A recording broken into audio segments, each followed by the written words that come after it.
Hello. And hello. Thank you so much for joining me today. How you doing? So, in the last couple weeks, I've seen a couple things that caught my eye, caught my interest as far as privacy laws in Germany and how they are evidently different than here in America. Particularly, the two things I'm thinking of were both dealing with photography.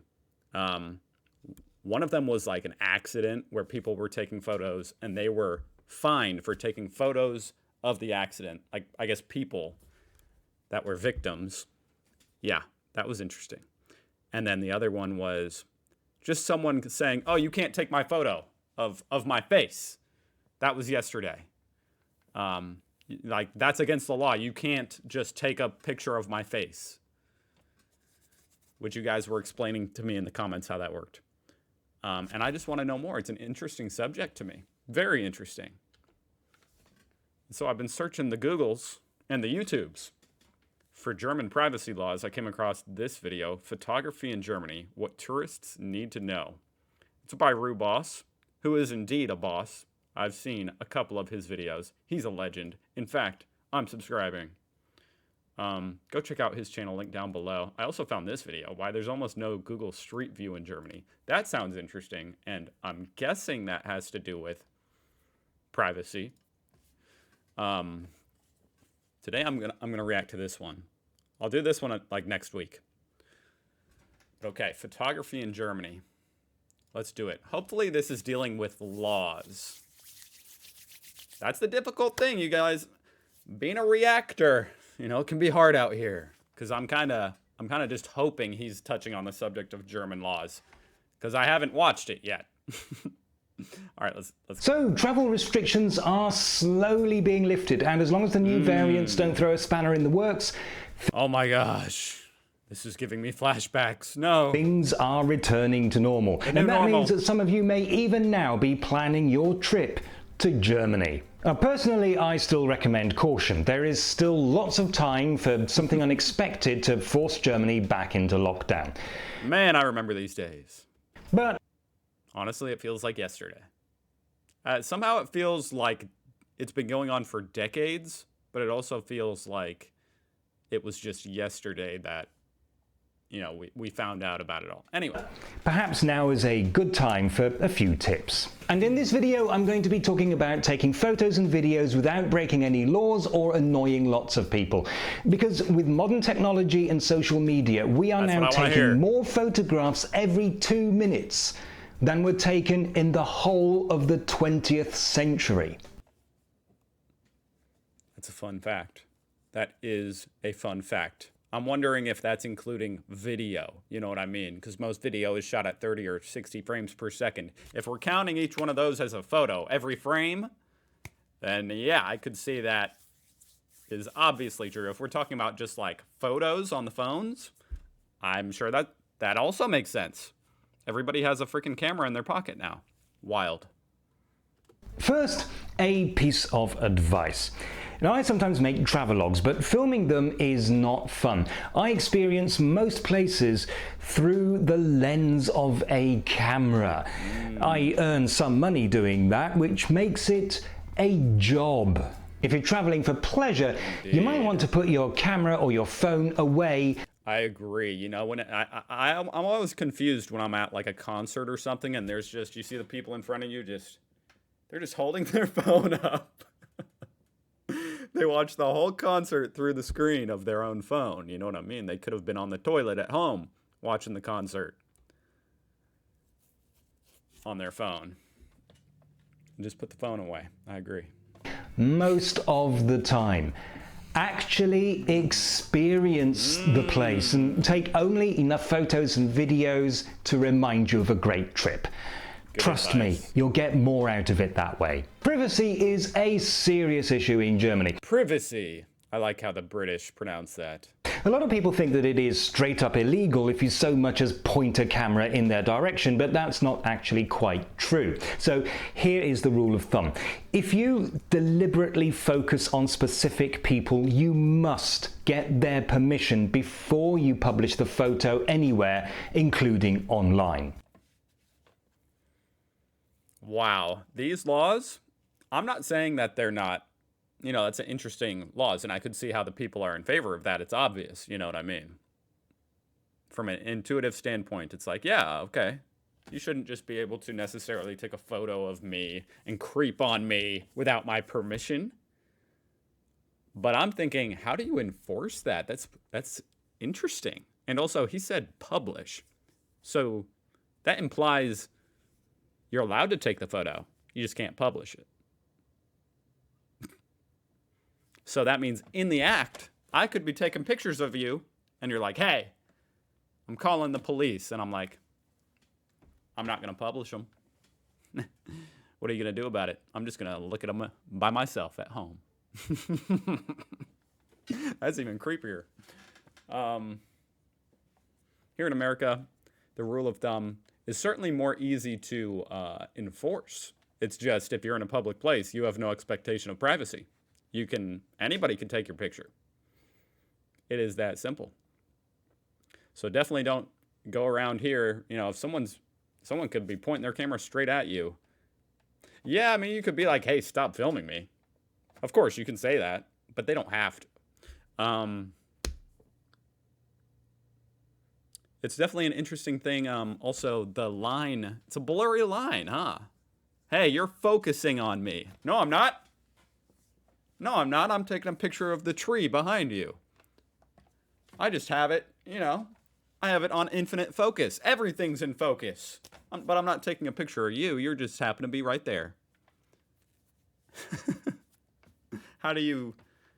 What if you actually are trying to take a picture of something and your camera autofocuses on a person right when you're taking the picture? Now you've committed a crime accidentally.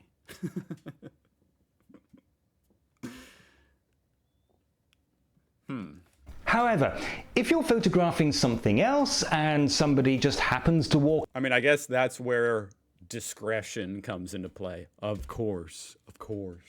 Discretion comes into play. You know, you have to use the spirit of the law and say, is this person intentionally taking photos of people without their consent and using them as the subject? Into shot, then that's fine. As long as they're not the main focus of your picture, you're in the clear. That is so interesting. People also seem to think that it is pretty much illegal to take photographs of houses and cars, but again, this isn't actually quite true. As long as you're standing in a public space, anything that you can see is fine to photograph. Except people. What you can't... Well, except individual people. What if you take a picture of a crowd? No single individual, but you are taking a photo of the crowd. You know what I mean? You're not taking a photo of a tree. You're taking a photo of a crowd of people at a protest or something. Not any necessarily one individual. That's an interesting... do is, for example, lift the camera up over a wall so that you can photograph private property that you wouldn't otherwise be able to see. If you're on private But what if you're on public... Hold on, what did he say? Can't do is, for example, lift the camera up over a wall. But what if you're on public property and you lift it up over the wall? That's definitely creepy. Don't be doing that. Here in America either. Don't be doing that. You'll probably get punched or worse. But is it illegal? Also, what's the standard for this, you know? A lot of crimes here in America, the standard is beyond a reasonable doubt. So at that standard, that's a very tough standard. And at that standard, if you're taking pictures of people, you could pretty much... just say, you know, there would always be a reasonable doubt. Oh, I didn't mean to take a picture of you. I meant to take a picture of what's behind you.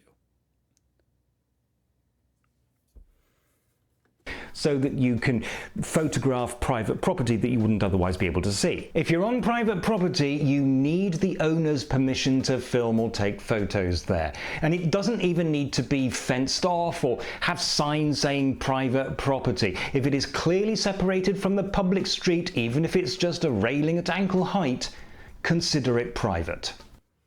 interesting. And that's against the law. Once again, that's a difference here. That's a subtle difference. Here in America, taking photos on private property is not illegal, but the owner of that private property can kick you out. And if they trespass you, meaning they try to kick you out and you don't leave, so they call the police to come trespass you, then you won't be allowed back onto that private property. But it's not, and that can be for any number of reasons. It's up to the discretion of the property owner. But, you know, you can walk into a Walmart and take a selfie. Which leads me to an interesting question. Can you not do that in Germany? Can you not walk into an Aldi's? I've seen people do that. I've seen, you know, I've reacted to videos of people walking through Aldi's, taking video. That's a private. Now, maybe there's more legal distinction between like a private property open to the public versus a private property like a household. Wow, we're going pretty deep in here on the photography privacy. The same applies to train stations, metro stations, shopping malls, and so on. These are publicly accessible, but they are not public property, and they often have house. Okay, so he is talking about the train station. I had to think about because I assumed, I mean, I know DB is like the train people, but I assumed that was a government like owned company. Is it not? I guess it's not. Accessible, but they are not public property, and they often have house rules restricting the use of cameras. Cameras aren't necessarily banned outright, and in many of these places they don't mind, for example, tourists just taking selfies. But if, like me, you have a great big camera or you're making money with your photos and videos, you may need to ask permission. Also take note of restrictions in museums, castles, and other tourist attractions. You may need to buy a permit to be allowed to photograph, or you may... You know, that whole making money, I think that's a little bit of an antiquated idea because, for exactly, you know, what he's saying, and obviously as a YouTuber myself, I can relate, and I've done a lot more YouTube videos than just like this channel. I've made like 15 YouTube channels over my life. But my point is, the idea that, oh, are you making money?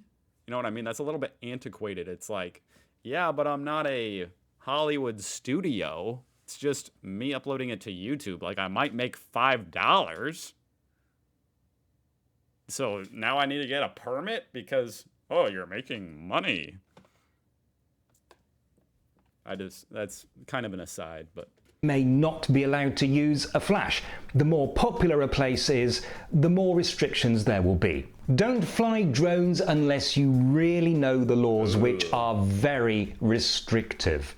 Ooh, that's kind of an interesting one. Here in America, those laws are becoming more restrictive, but in general, it's very still relaxed. It's relatively relaxed. You can fly a drone. And I'm pretty sure you can fly it. I think if you're up high enough, you can fly it over people's houses, which is an interesting privacy concern. It is actually quite difficult to find places in tourist destinations where it is legal to fly a drone without getting somebody's permission. For example, most of central Berlin is a strict no-fly zone. On the more positive side, I think that makes sense. Flying a freaking aircraft through the city. I think the laws here in America are still catching up. But I know some cities have banned that. And I think that probably makes sense. That's pretty crazy. in Germany you have freedom of panorama. What this means is that as long as you're standing in a public space, you don't need to worry about copyright. There may be some things in your photo that are technically protected by copyright legislation, things like works of art, That's actually a really interesting concept. I've never even thought about it. You know, it's kind of like a fair use type thing. Freedom of panorama. Taking a photo outside and Mickey Mouse is in the background. Yeah, that should... You shouldn't have to worry about that. billboards, even some buildings, but Or, you know, a logo. because they're in public or visible from a public place, you're not infringing on the copyright. That's most of the legal stuff. Now, for some general advice. I strongly recommend... And I apologize. I realized that I just went probably too in-depth thinking about the implications of these laws. But for whatever reason, it tickles my fancy, folks. Not going for all the Instagram favorites, like this, or this, or this, or also this. Those are pretty freaking cool. Or even this. We have all seen these pictures a million. That's true. I think you need to get yourself in the picture, or, you know, a friend or a loved one. They need to be in the picture. Don't just take a picture of, like, or yourself, you know what I mean? Do a selfie. What's the point in taking a picture of just the thing? You can just Google that. Get yourself in it. Times before. Also, some of these places suffer from over-tourism, with sometimes hundreds of people every day flocking there just to take photos simply for the likes. Now, I've never been that way. I can't relate. I don't think I've ever... I don't even know if I've ever posted a photo. Like, the amount of photos I've posted on the internet is very slim. Let alone, like, pictures of... I'm not an Instagram model, basically. Often they're walking on private property or even worse, nature reserves, and are often very unpopular. Unless you consider all the frames of video. Each individual frame a photo. That was a reference to what I said before. Okay. With the locals. So you'll be seen as part of the problem, you'll have to fight your way through crowds to get your shot, and if it turns out good, which it probably won't, it'll be a cliche. I actually suggest that you put together an itinerary that genuinely interests you, not one that simply ticks off all the same bucket list items that everybody else has. And if you do decide to visit one of the classic tourist attractions, and why not, then try looking for a different angle. For example, this is cliched Rotenburg ob der Taube, but I think you just need to put, I mean, unless we're talking about like professional photographers who are trying to go get some kind of landscape photography and sell it online, that's a different story. But if you're there trying to take pictures for memories, once again, I think you need to be in it. You know what I mean? this is also Rotenburg ob der Taube, and so is this. Basically, try to show us something that we haven't seen before. Please. Okay, it kind of does sound like he's talking to like Instagrammers. Like if you're going to be posting these photos and being like, look at my beautiful photos. Yeah, try to get something unique. That's good advice. Finally, when it comes to uploading to social media, don't just upload everything. When I was young, one of the worst forms of torture was the slideshow. A relative or a friend would force you to sit in a darkened room for 2 hours while they showed off the 150 photos they took in Berlin. This is me in front of the Brandenburg Gate. This is... Before social media, folks, that's what you had to do. You had to gather around the people and actually just put on a presentation of the photos. Martha in front of the Brandenburg Gate. This is me and Martha in front of the Brandenburg Gate after we asked a friendly local to take our picture. That was nice. Please don't replicate that experience for your Facebook friends. Just show us a small selection of your best photos. This is my foot. I accidentally pressed the shutter, but you can see the interesting pattern in the paving stones. This is Rubas a photographer? Is the way he kind of talks, I get that vibe. A litre of beer, which I enjoyed very much, although it cost me an arm and a leg. Well, that was very interesting. And in particular, the legal stuff. You know what I mean? I'm here for the legal stuff. That's what I'm all about. I love legalese. I just think it's interesting.